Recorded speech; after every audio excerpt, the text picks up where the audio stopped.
Ողջունում եմ հարգելի գործընկերներ, ես առաջին անգամ եմ ելույթ ունենում այս ամբիոնից, ինձ համար մեծ պատասխանատվություն է և հուսով եմ, որ Ռուբեն Ռուբինյանի, Հայկ Կոնջորյանի կողմից բարձրացրած բարեկրթության, ձեր բոլորի կողմից բարձրացրած բարեկրթության դրույթները կպահպանվեն։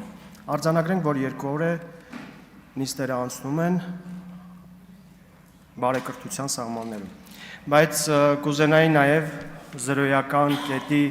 մասով հստակեցում մտցնեք, ինչպես նաև չափանիշներ սահմանեք ու սահմանեք, թե ոնց եք հասկանում բարեկրթությունը։ Անդրադառնամ մի քանի բաների, որոնք որ ես առանձնացրել եմ։ 2 օր է նայում եմ նիստերը, այստեղ լսում եմ, հետո նայում եմ, վերլուծում եմ հասկանալու համար, թե ինչն ենք բաց թողել։ 2 օր է մենք չենք խոսում մեր հայրենակիցների հետ, մեր հայրենակիցների մասին։ Եվ ես ուզում եմ այստեղից խոսքս ուղղել մեր սիրելի հայրենակիցներին։ Ամենայն պատասխանատվությամբ հայտարարում եմ, որ ուժեղ Հայաստանը կանգնած է յուրաքանչյուր հայի կողքին, մայրաքաղաքում, մարզերում, գյուղերում, թե Սփյուռքում։ Մեր քաղաքական թիմի թիվ 1 առաջնահերթություններից է մարզերի համաչափ զարգացումը։ Սրանք ուղղակի խոսքեր չեն, մենք սա արդեն գործով ցույց ենք տալիս։ Եվ սիրելի հայրենակիցներ, դուք իմացեք, մարզերում, գյուղերում մենք գալու ենք, լսելու ենք ձեր խնդիրները եւ հատկապես այն տեղերում, որտեղ մենք ճնշող մեծամասնությամբ աջակցություն ենք ստացել, անելու ենք ամեն բան, որ մեր հայրենակիցների կյանքը բարելավվի։ Ազգային ժողովի падգամավոր լինելը մեծ պատասխանատվություն է եւ առաջին հերթին խոսում է մեր ժողովրդի մասին, մեր ժողովրդի խնդիրների մասին, այդ խնդիրները բարձրաձայնելու մասին, այդ խնդիրներին լուծում գտնելու մասին։ Եվ սա մենք արդեն անում ենք ու անելու ենք։ Սիրելի հայրենակիցներ, մեզ սպասեք ձեր մարզերում, ձեր բնակավայրերում, ձեր գյուղերում, որպեսզի միասին ստեղծենք այն Հայաստանը, որը պատկերացնում ենք, ու այն ուժեղ Հայաստանը, որին բոլորս ձգտում ենք։ Ուղղակի պես 2 օրվա ընթացքում գետ 1 խոսք անգամ չգնաց, թե ինչպես են այդ հարցերը լուծվելու եւ ինչպես է կանգնելու այդ մարդկանց կողքին։ Մի քանի անդրադարձ եմ ուզում կատարել նաև քարոզարշավին։ Ես լոռեցի եմ եւ քարոզարշավն անցել է, իմ քարոզարշավն անցել է Լոռվա մարզում Ստեփանավանի տարածաշրջանում։ Այնինչ ես քարոզարշավի ժամանակ եմ տեսել վարչական ռեսուրսի անհամաչափ ու բացահայտ չարաշահում էր։ Տանիքների վերաբերյալ ձեր իշխող մեծամասնության արբանյակները բոլոր գյուղերում, բոլոր բնակավայրերում մարդկանց տանիքների բարեկարգում էին առաջարկում։ Մարդկանց խոստումներ էին տալիս, աշխատանք էին խոստանում եւ իմիջայլոց հայփոստի հետ կապված էլ։ Մենք այս տարիների ընթացքում տեսել ենք, որ կազմակերպությունների պետականացումը պետությանը տալիս է 0% դիվիդենդ, բայց ընտրական շրջանում այդ կազմակերպությունները դառնում են ՔՊ շտաբներ, աշխատանքի տեղավորման եւ այլ հարցերի լուծման համար։ Մի քանի հարցեր ունեմ։ Քանի մարդու եք ահաբեկել, քանի ապօրինի խուզարկություն եք իրականացրել,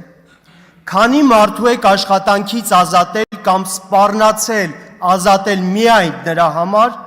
որ ունեցել են ձեզնից տարբերվող քաղաքական հայացքներ։ Ձեր գործընկերներից առնվազն 2-ը նստած են այստեղ, դուք ընդմիջմանը երևի հարց կտաք, իրենք ավելի մանրամասն կներկայացնեն, թե ինչպես են այդ սխեմաներն աշխատել ու ինչ պլանավորված չակերտավոր գլուխգործոցներ են իրականացրել։ Եվ վերջապես ֆիքսենք հունիսի 7-ի ժամը 2-ի դրվագը։ Ես շատ չեմ անդրադառնալու, բայց այդ դրվագը, ձեր ասուլիսի դրվագը Հայաստանի քաղաքական պատմության մեջ մնալու է հավերժ։ Հաջորդիվ ես որպես Հայաստանի ազգային ժողովի պատգամավոր անելու եմ ամեն բան, որ մեր մարզերում մեր հայրենակիցները երբևիցե իրենց մենակ չզգան։ Եվ ազգային ժողովի ամբիոնը ամենայն պատասխանատվությամբ ծառայի հենց մեր հայրենակիցներին, ժողովրդին լսելու համար։ Եվ առաջին հերթին իշխող մեծամասնության կողմից օրենքի հարգման և քաղաքացու արժանապատվության հարգման համար։ Ինչքան էլ որ պատասխանատու լինի այս աշխատանքը, մեր ռազմավարությունը լինելու է ժողովրդի համար ու ժողովրդի կյանքը բարեկարգելու համար։ Դուք ճիշտ է, այս դահլիճում ձայների մեծամասնությամբ կարող եք որոշումներ ընդունել, կարող եք նաև ընտրել թեկնածուներ, ազգային ժողովի նախագահ եւ այլն եւ այլն։ Բայց ոչ լեգիտիմ ճակերտավոր հաղթանակը այն ինչ որ դուք արել եք ու այն ինչ որ դուք անում եք, այդ պատասխանատվությունը հաստատ մի օր կրելու եք։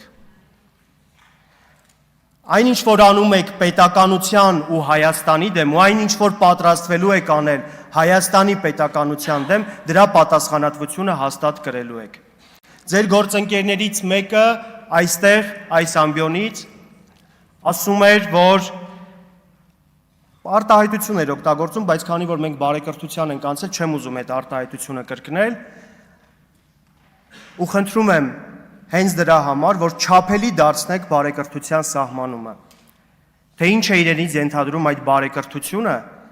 և ինչ չափանիշներով եք չափելու։ Հաջորդը, որ ես կուզենամ անդրադառնալ, բոլորն էլ սխալական են, պարոն Կոնջորյան, բոլորն այս կյանքում սխալական են։ Անձնական կյանքում կարող ենք ներողություն խնդրել ու անցնել առաջ։ Ներողությունը կամ կընկալվի, կամ չի ընկալվի, բայց քաղաքականության մեջ սխալվելը դա իրենից ենթադրում է որոշակի պատասխանատվություն եւ որոշակի քայլերի հաջորդականություն։ Պատգամավորի դեպքում մանդատի վայր դնելն է, այլ պաշտոնյաների դեպքում աշխատանքից ազատումն է եւ այլն եւ այլն։ Խնդրում եմ ուշադրություն դարձնել, որ քաղաքականության մեջ սխալվելը կարող է ճակատագրական լինել նաև բոլորի համար, ու այդ ճակատագրական սխալի պատճառով բոլորը տուժեն։ Խոսքս կուզենամ ամփոփել մի շատ կարևոր հանգամանքով, որը որ ֆիքսել ենք մենք այս օրերին հետընտրական շրջանում հատկապես մեր հայրենակիցների հետ հանդիպումներում եւ նրանց խնդիրները քննարկելու ժամանակ։ Մեզ ամենաշատը դիմում են, մեզ մենակ չթողնեք։ Եվ ես այս ամբիոնից հայտարարում եմ, որ մեր հայրենակիցներին մենք միայնակ չենք թողնելու,